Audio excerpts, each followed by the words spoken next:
From South Carolina Public Radio, this is the South Carolina Lede. I'm your host, Gavin Jackson, and this episode was recorded on January 20th, 2023 from South Carolina Public Radio Studios here in Columbia. Just so you know, some of the information in this podcast may have changed by the time you've heard it. And a programming note. We regret to inform you that South Carolina Public Radio is rescheduling its 50th anniversary open house, and with it, our first live taping. That's right, our open house is canceled this month, but please stay tuned. We have a new one coming. We'll tell you soon. It's a little bad news, but we got some news for you. Let's just say that. This episode features a look at what's moving in the State House this past week. We have parts of the first House Freedom Caucus inspired floor fight, and we hear from the Republican leader about his thoughts on how 14 Freedom Caucus members decided not to caucus with the 74 Republicans in the chamber. We have a 2024 watch with the latest hubbub around Nikki Haley and Donald Trump. We hear from Senator Lindsey Graham, who was on the ground in Ukraine, and the case he's making for greater military spending and weapons for the country that has been fighting the Russians for nearly a year. And the lead loves to hear from everyone, even if they are robots.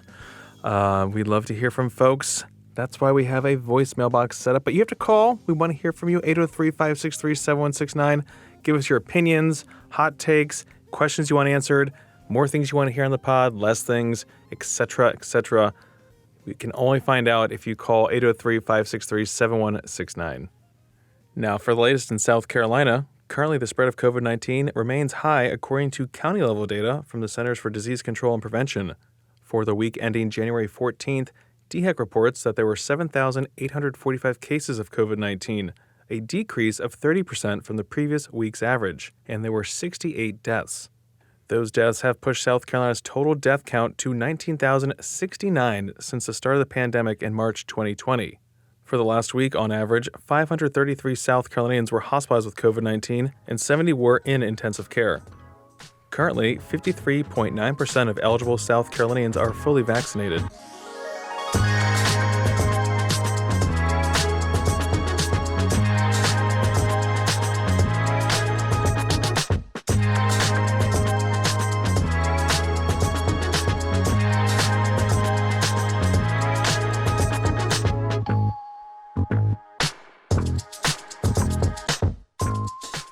Let's look at what moved in the State House and the Senate this week. On the Senate floor, debate continued all week on the school voucher bill S-39. That bill would create an education scholarship pilot program for up to 5,000 students that qualify for Medicaid, meaning they're about twice the federal government's poverty level. They would be eligible to receive up to $6,000 for private school tuition. This bill is the same as the one that passed the Senate and the House last year, but died in conference committee when a compromise between lawmakers couldn't be reached. Several amendments were voted on this week, and debate will continue on Tuesday. In committee and subcommittee action, several bills were passed, including outlawing the Carolina squat. That's where front fenders are higher than the rear fenders of a vehicle. There were increased penalties for the destruction of a utility system, increasing penalties in the state's slowpoke law, a shield law for pharmaceutical companies to provide the state with lethal injection drugs, and 4 fentanyl bills. In the House, there was limited floor activity since few bills have made it out of committee yet and onto the calendar, though one spending bill did create quite the stir on Thursday. We'll revisit that in a moment, but here's a recap of subcommittee and committee action. Utility Modernization Ad Hoc Committee passed out a bill creating a more unified, robust, and updated SC Works program, and another fentanyl trafficking bill made it out of subcommittee. Meanwhile, several House Ways and Means subcommittees heard from agency heads as the budget process continues. We'll have more on that on Tuesday. Before going into session Thursday, members of the House Republican Caucus held a press conference to outline their priorities on economic development, workforce development, cracking down on crime, and broadening Second Amendment rights. The caucus represents 74 of the 88 House Republican members. Now, if you have the math smarts like I don't, you can tell that 74 is less than 88. That's because 14 House Republicans of the far-right Freedom Caucus left the Republican caucus over rule changes that they don't support. There are 17 basic rules to be a member of the caucus, but the one rule they have an issue with, apparently, is that no member of the caucus shall engage in campaign activities of any kind against any other caucus member in good standing. Now, we saw some of that at play during the 2022 midterm primaries, along with the use of votes on amendments rather than votes on the overall bill to challenge fellow Republicans in those primaries. House Majority Leader Davey Hyatt said in a statement that some people are calling these rules a loyalty oath, but they aren't. Now, I've read the rules. They're just basically standard operating procedures for any group. Now, Hyatt addressed whether the party is unified after Greenwood Republican Representative John McCravey said that the Family Caucus agenda is in lockstep with the House Republican priorities, and they are unified like never before. This was Hyatt's response when asked. This group back here is 73, 74 strong. We believe that South Carolina has sent us down here to legislate, to make their lives better, and so we're going to move forward with our agenda today, but our doors are open for them to return at any time. The House on Thursday moved to quickly pass a $1 billion spending bill to the Senate. The bill would send $500 million from the state's contingency reserve to the Department of Corrections to pay for infrastructure like water, sewer, and roads, etc., associated with approved economic development projects, like that Envision AESC plant in Florence, and infrastructure for the Camp Hall Commerce Park in Berkeley County that will be home to the Redwood Materials $3.5 billion battery recycler facility. Those two projects represent around $300 million, and the other $200 million for infrastructure would be for other companies that commit to projects in the state. Also in that bill, the remaining $586 million in Federal American Rescue Plan Act money that will go toward the Rural Infrastructure Authority in our state for additional water and sewer grants in small towns. Remember, the legislature approved $800 million in ARPA funds last year for grants, and there is still a $1.2 billion need in our state that this additional money will somewhat address. But tensions rose when members of the House Freedom Caucus began making amendments to the spending bill, amendments in many cases that attempted to nullify federal law, they weren't applicable, or simply didn't make sense.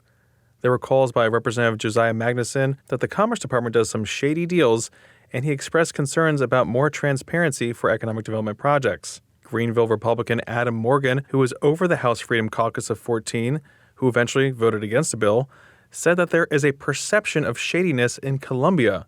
Morgan got into a tiff with Lexington Republican Micah Caskey over bringing up amendments without giving others a heads up. Listen.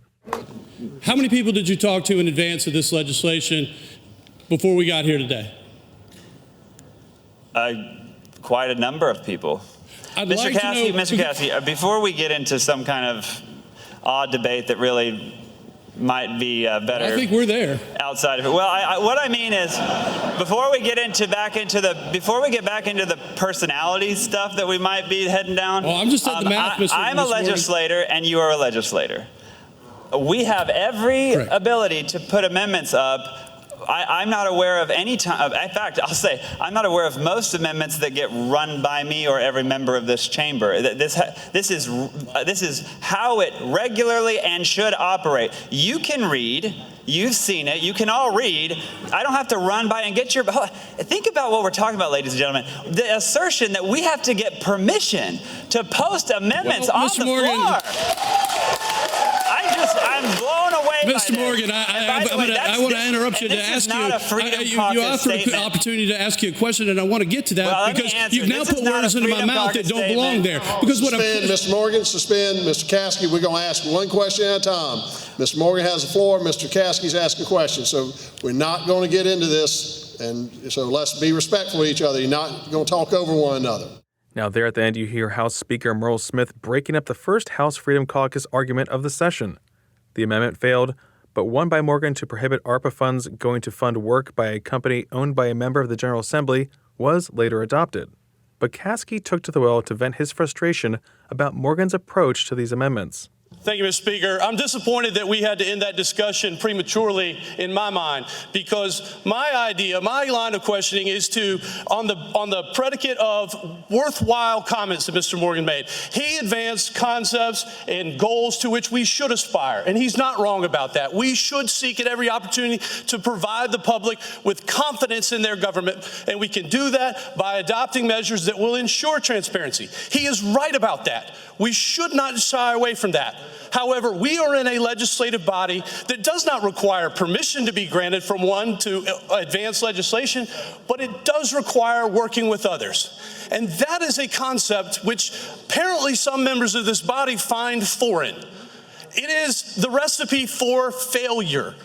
If you want to be successful in this chamber, and we are new in the session this year, I would submit to you that cooperation and collaboration is the path forward. Surprising members with amendments at the last minute and then claiming some cloak of nobility is patently absurd and nothing but failure. If you want to be successful, and if the goals that you say you espouse are genuine, then there are ways to do that. I don't know why that it strikes some members as difficult to learn that, but working with others is the path to success. During all this, the longest-serving member of the body, Orangeburg Democrat Gilda Cobb-Hunter, pointed at the extreme hypocrisy over these amendments and arguments and votes for this federal money that Republicans in Congress did not support. This bill, this pot of money, ARPA, that y'all are fighting over and having absolutely no trouble spending, passed the U.S. Congress without one Republican vote. That's the first thing. If I had my druthers, y'all wouldn't get to spend one red cent. Not one. The problem you have, and you're continuously cutting off your nose to spite your face. You are so partisan and so caught up with who's going to get credit and not wanting the Biden administration to get credit. That's why we are about to drop off a fiscal cliff right now, because your counterparts in Washington, D.C. think the debt ceiling is a freaking game. It's not. And so, Mr. Speaker and members, I'm just here to tell you that the hypocrisy is ripe in this room. And y'all ought to be ashamed of yourselves to come up here and talk about putting safeguards in commerce or on commerce. The bill was sent to the Senate by a vote of 101 to 14, with all 14 against it being members of the House Freedom Caucus. So stay tuned, we got more fights to come. Speaking of fights, let's go up to Washington. House members got committee assignments this week, some big ones too, and we start with freshman lawmaker 7th District Congressman Russell Fry, who was appointed to the Judiciary Committee. This committee will be the center of big investigations this year under the leadership of Chairman Jim Jordan of Ohio. Fry said on Twitter, quote, "We will get answers for the American people and hold the Biden administration accountable. We must investigate DHS's, Department of Homeland Security's, failure to secure our southern border, the FBI's handling of information about Hunter Biden, and the politicization of the Department of Justice." Fry also got another big committee assignment, the Oversight Committee. On that committee, chaired by Kentucky Republican James Comer, Fry said he looks forward to, quote, "get answers for the American people by investigating Biden's border crisis, pandemic relief fraud, the botched Afghanistan withdrawal, our energy crisis, COVID origins, and more," quote. 4th District Congressman William Timmons and 1st District Congresswoman Nancy Mace are also on the Oversight Committee. Speaking of Mace, the second-term Congresswoman also picked up a spot on the House Armed Services Committee. The news outlet Punchbowl reports that Mace and Georgia Senator Raphael Warnock will be headlining the Washington Press Club Foundation's 77th annual dinner this year. The dinner will be held on February 8th at the Waldorf Astoria in Washington. The two lawmakers will continue the long tradition of delivering lighthearted speeches as reporters and members celebrate a good cause, promoting diversity in newsrooms. Moving on, we got a Campaign 2024 watch. Former President Donald Trump will be at the State House in Columbia on Saturday, January 28th, to announce his South Carolina leadership team. This will be the first Trump campaign event since the 45th president announced his third bid for the presidency following the midterm elections. Trump will be joined by Governor Henry McMaster, Senator Lindsey Graham, and other members of the congressional delegation. Yours truly will also be on hand with several friends of the pod, and we'll have plenty for you afterwards. Here's hoping it's warmer than the rally last March. Former governor and U.S. ambassador to the United Nations Nikki Haley sat down with Bret Baier of Fox News and took us up to the point where she once again flirted with the idea of running for president.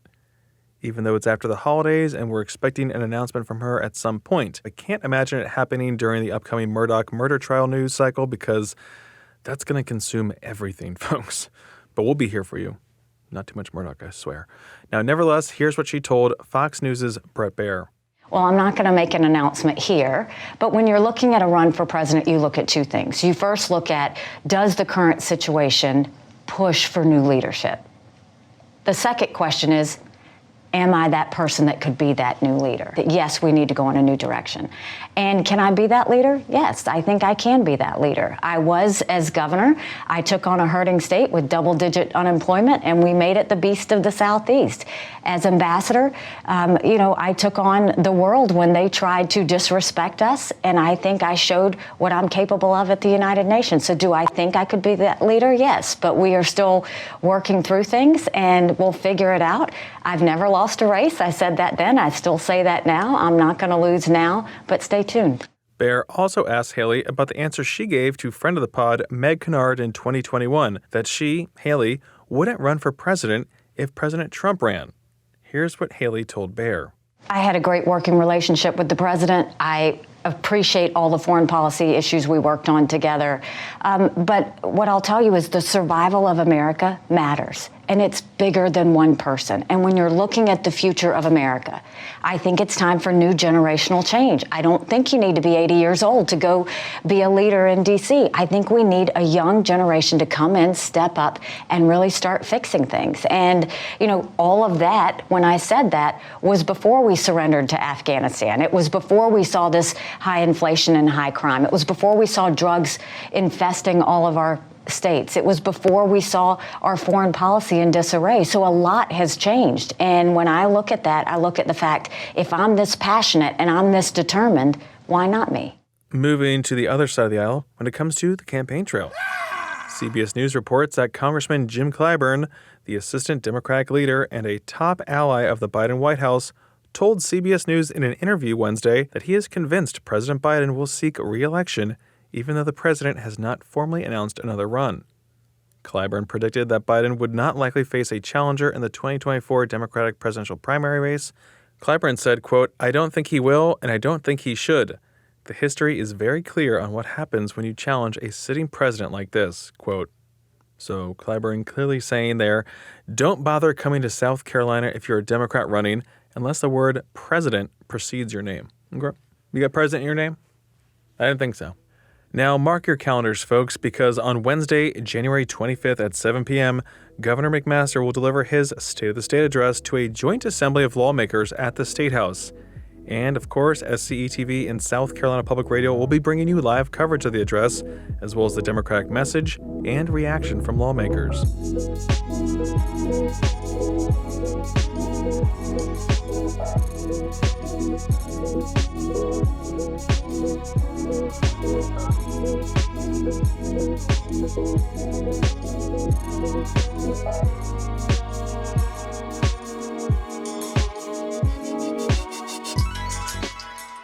For this next section, we're going to go global with politics, taking us right now to Kyiv, Ukraine, where Senator Lindsey Graham was on the ground Friday with Democratic Senators Richard Blumenthal of Connecticut and Sheldon Whitehouse of Rhode Island.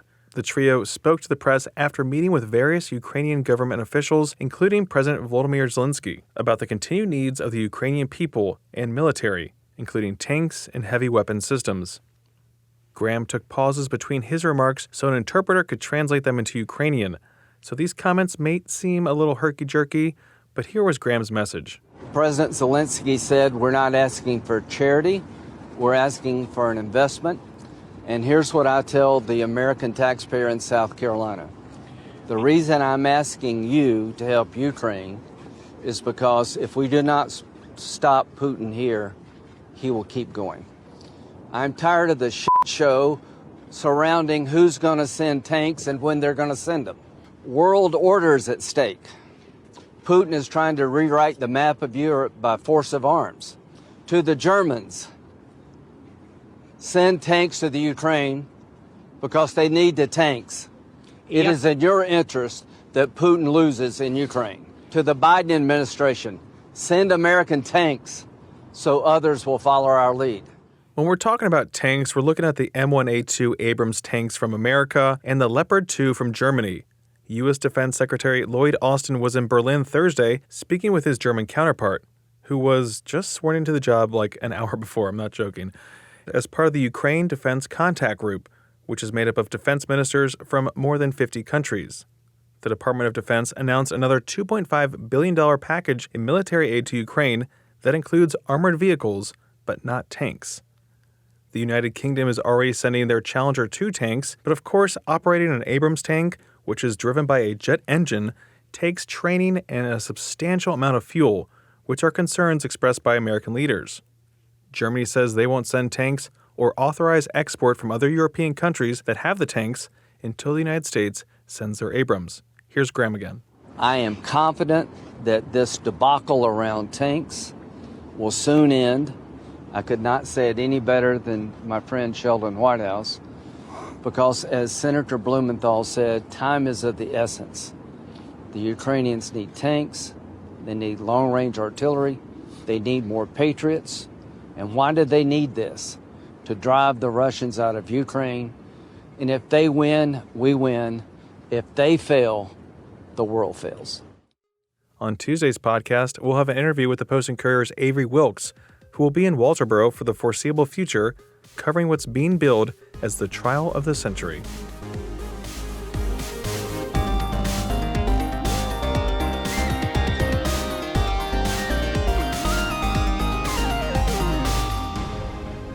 Welcome to the wind down section, our little break from the news. And we're glad you're here, folks. Such a small break from the news. It's a small break. We're breaking off a new one, I'm giving you just this much time to take a break, but you got to get right back to it. I need to see you back I have been mainlining the news now that we've been back. Yeah, Gavin. I was putting together this podcast, and I was like, there's been too much news. There's so much news, and it's not stopping. It's like I've heard word, and it's not stopping. I just got word. It just came down. Off the phone. They're not stopping for the weekend. And you know me, I don't take a vacation till session's over. Gavin, this guy hates vacation. Oh, doctors hate this guy because he doesn't take vacations. He hates vacations.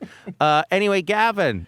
Yeah. You didn't even get close to through your spiel. So no, I didn't, because it's such a small section. It's such a small break from the news. But help us take this small break by adding to it up to 3 minutes by leaving a voicemail of 803-563-7169. We may edit it for time because this, again, 1 minute is so good.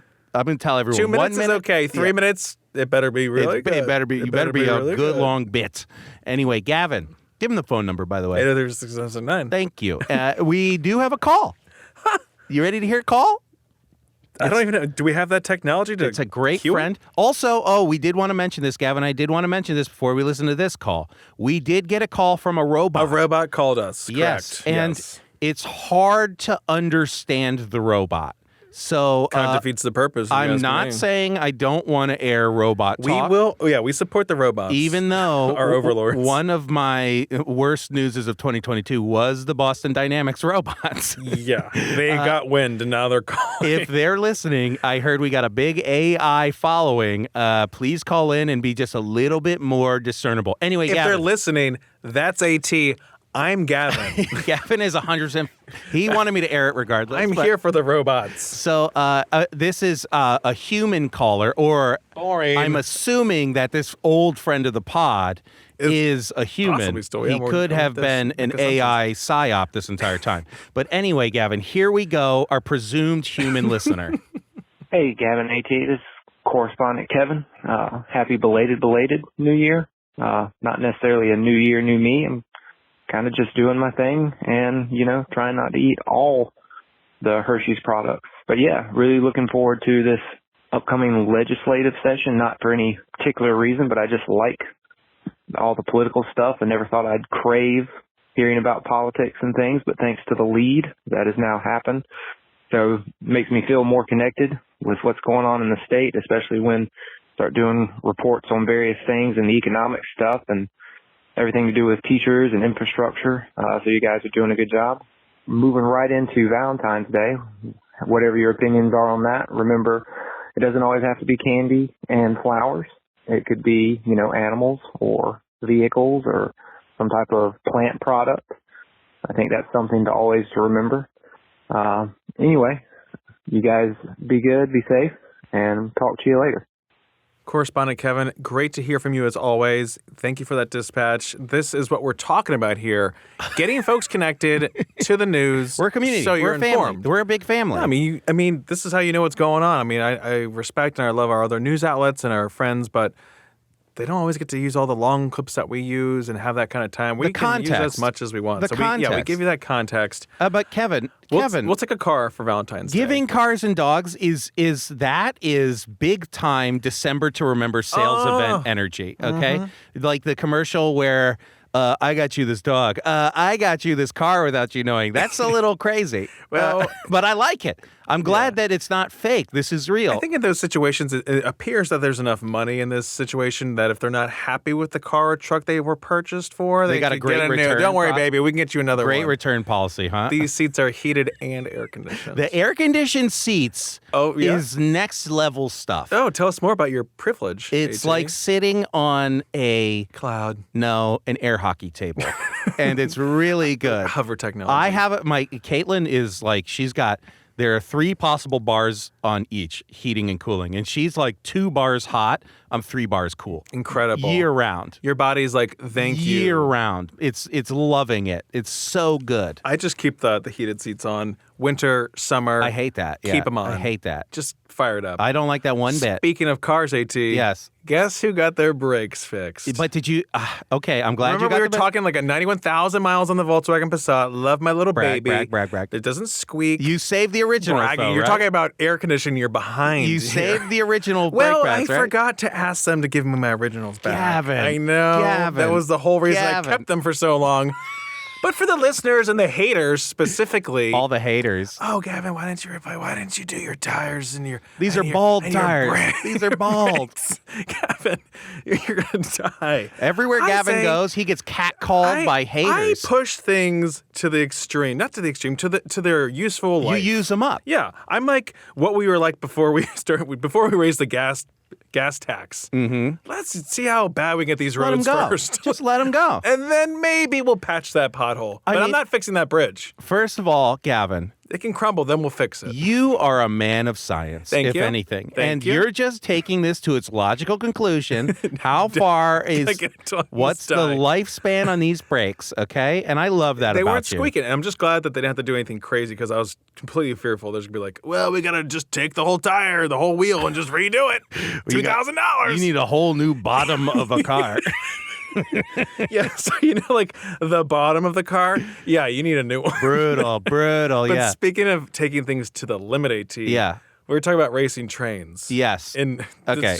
I love this. So, go ahead and say it. This week, Gavin raced a train. I had to get to the State House, and I'm always like pushing it a little to the close side. Yes. Again, pushing things to the Take it to the limit. But we're off of Assembly down here, Rosewood intersection. George Rogers Boulevard. George Rogers Boulevard turns into Assembly. Okay, I'm at the red light at Rosewood. That thing's already like chugging along. And so you hit your NOS button. I got the front seat. I go. You were in the front seat of the car? I was in the front seat. I should say I was in the front. I was driving the vehicle. It wasn't a Tesla. I was in the front, first lane position, I guess. So I'm just like gunning it. Oh, yes. And you made it. Yeah. You're here to speak about this. It wasn't a state vehicle. Yeah. But I made it before the arms came down, and it's like, I was just overwhelmed with joy because I said, this way I can make it to the State House. Democracy will continue. I will say these are the sacrifices. that Gavin made it before the arms went down. And if anyone has ever been to Columbia, they know across Rosewood, there are no arms. No, yeah. And I've cut it close. Very visible on both sides. And any listener of this podcast knows that I live my life a quarter mile at a time. Oh, you know? And family. Everything's about family. Everything is about saying grace with family dinners. Trains and so trains are decidedly not family. No, they are okay? not. Family. I mean, we support trains and what they do for the economy. Yes. Commerce. But they aren't into don't belong in the performance driving. Anyway. I am into performance driving. Incredible. And there was a train. I was leaving work, right? Long slog of a day. I was driving. I saw this train coming, and I hit the NOS. And I got past it by about 10 feet. Now, I want to say here, the lead does not condone going across railroad tracks when signals are saying don't. Yeah, you should stop. You should But stop. However, I I was not looking to sit for the 25 minutes that these trains take in Columbia, South Carolina. Now, I will say, last year, the House did put $20 million in for Columbia Railroads Oh, God. improvements. So Thank you. we'll see. Give me some of those ARPA We'll funds, see. baby. You want to talk about transformation? Like that's It's so where we need to needed. go. I mean, it snarls everything. Anyway, Go out, everyone, anyway. have a great weekend. Tell us your train stories. Yes, we all hate them. Everybody hates them. If anyone has a child that loves trains, have them call in and tell me what's so great about trains, please. Anyway, Gavin, say goodbye. Goodbye. Have a good weekend. Have a good weekend. Hit him with the credits. Hit him with the credits. Yes, that's right, folks. You can leave us a message at 803-563-7169, just like correspondent Kevin did. We would love to hear some train hot takes. We need something to talk about because the news, well, it's just the news, so we need something fun. 803-563-7169, and you can stay up to date with the latest news at scetv.org and southcarolinapublicradio.org. And don't forget to support your local newspapers. For the South Carolina Lede, I'm Gavin Jackson. Be well, South Carolina. Let me do it for you. Oh my God, Miss Peggy's here.